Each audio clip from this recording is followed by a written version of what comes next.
જય શ્રી કૃષ્ણ. સ્વાગત છે તમારું અમારા નવા વિડીયોમાં. આજે આપણે પુરુષોત્તમ માસનો અધ્યાય 24 દીવાના મહિમા વિશે સાંભળીશું. બોલો પુરુષોત્તમ ભગવાનની જય.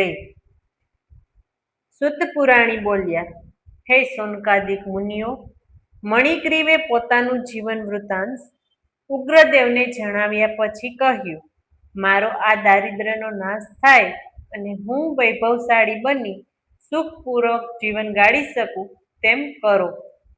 ઉગ્રદેવ મુનિએ જણાવ્યું, તે મારો આદર સત્કાર સારી રીતે કર્યો છે.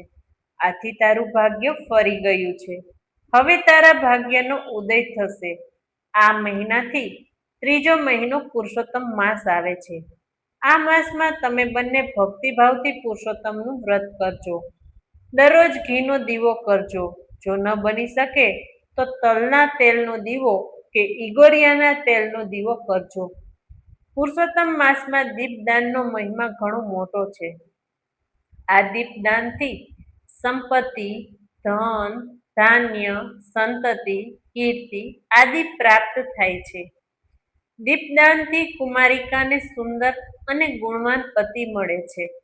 પરણેલ સ્ત્રી અખંડ સૌભાગ્યવતી બને છે. રોગીને તંદુરસ્તી મળે છે. પુત્રહીનને પુત્રની પ્રાપ્તિ થાય છે. વિદ્યાર્થીને વિદ્યા અને તપસ્વીઓને મોક્ષની પ્રાપ્તિ થાય છે. આ માસમાં દીપદાન કરવાથી 16 ગણું પુણ્ય હાંસલ થાય છે. આમ કહી મણિગ્રીવને સુખી થવાના આશીર્વાદ આપી મુનિ ઉગ્રદેવ પ્રયાગ તરફ જવા નીકળી પડ્યા. થોડા સમય પછી પુરુષોત્તમ માસ આવ્યો. ત્યારે પતિ પત્નીએ જંગલમાં પુરુષોત્તમ વ્રતનો પ્રારંભ કર્યો. આખો માસ તેમણે ઈગોરિયાના તેલનો દીવો કરવાનો નિયમ રાખ્યો. તે મુજબ તેમણે આખો પુરુષોત્તમ માસ ઈગોરિયાના તેલનો દીવો કર્યો. ઉગ્રદેવની કૃપાથી અને દીપદાનના પુણ્ય બળે તેમનો મેલ ધોવાઈ ગયો. કાળ બળે તેઓ મૃત્યુ પામ્યા. તેઓ સ્વર્ગમાં ગયા. ત્યાં અનેક વર્ષો સુધી સુખ ભોગવી ફરીથી જન્મ લીધો. આ મણિગ્રીવ એ જ ચિત્રબાહુ રાજા. તેની પત્ની ચંદ્રકળા તરીકે જન્મ પામી અને એ ચિત્રબાહુની રાણી બની.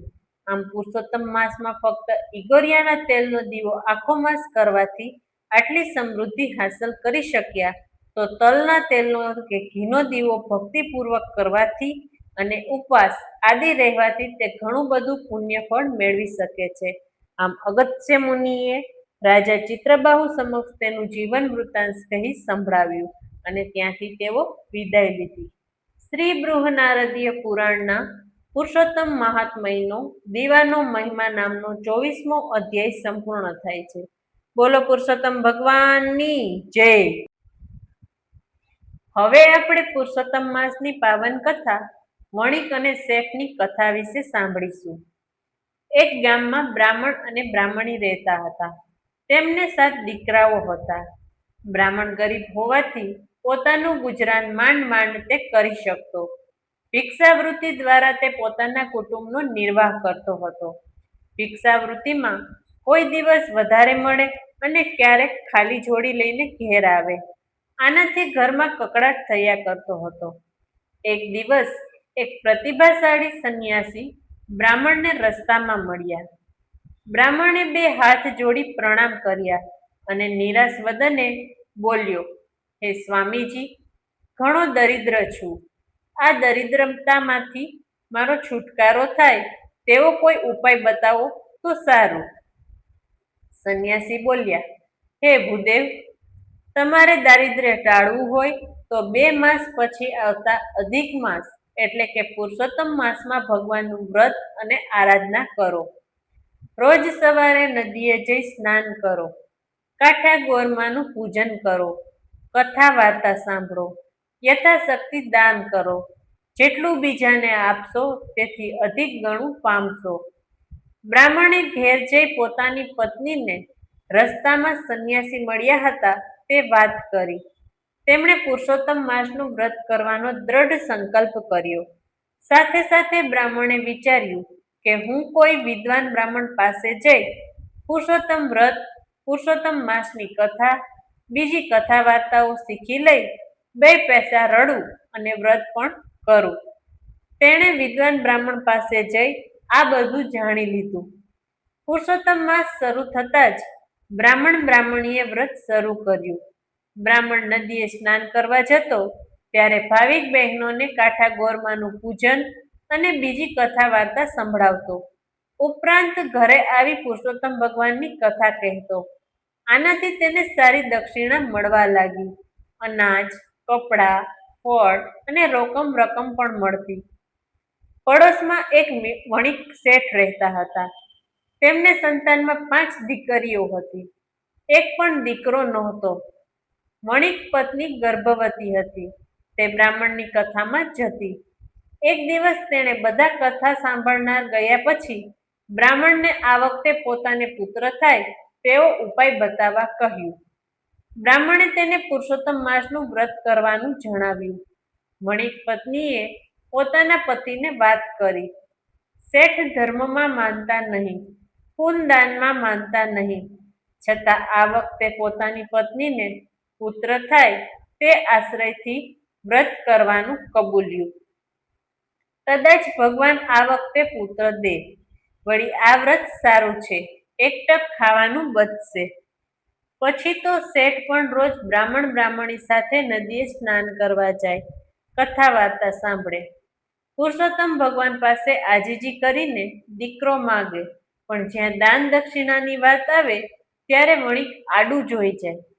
એમ કરતા શુક્લ એકાદશી આવી. એકાદશીને રાત્રે વણિક શેઠને સ્વપ્ન આવ્યું. તેમાં પુરુષોત્તમ ભગવાન વણિક શેઠને ઉદ્દેશીને કહે, હે વણિક, તું ધર્મમાં માનતો નથી. તારી પાસે અઢળક સંપત્તિ હોવા છતાં કંઈ દાન કરતો નથી. તેથી તને પુત્ર સુખ પ્રાપ્ત થતું નથી. તે મારું વ્રત કર્યું છે, તેથી હું તારા ઉપર પ્રસન્ન થયો છું. હું કહું તેમ કરીશ તો અવશ્ય તને પુત્ર પ્રાપ્તિ થશે. તારે ત્યાં પુત્રનો જન્મ થાય ત્યારે તારે પુત્રના ભારોભાર સોના મોહરો તોલીને તારી પડોશમાં રહેતા અને મારું વ્રત કરતા બ્રાહ્મણને આપજે. જો તું આમ નહીં કરે તો તારો પુત્ર જીવશે નહીં. પુત્રના વજન જેટલી સોના મોહરો આપવી પડશે.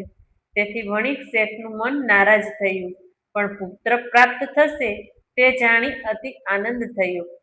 પૂનમના દિવસે શેઠાણીએ પૂનમના ચાંદ જેવા દીકરાને જન્મ આપ્યો. શેઠના આનંદનો પાર ના રહ્યો. ડાયણે જ્યારે પુત્રના જન્મના સમાચાર આપ્યા કે શેઠે તેને પોતાની આંગળીમાંથી વીંટી કાઢીને ભેટ આપી. પુરુષોત્તમ ભગવાનની પૂજા કરી અને દિલ ખોલીને ગરીબ ગુરબાઓને દાન દીધા.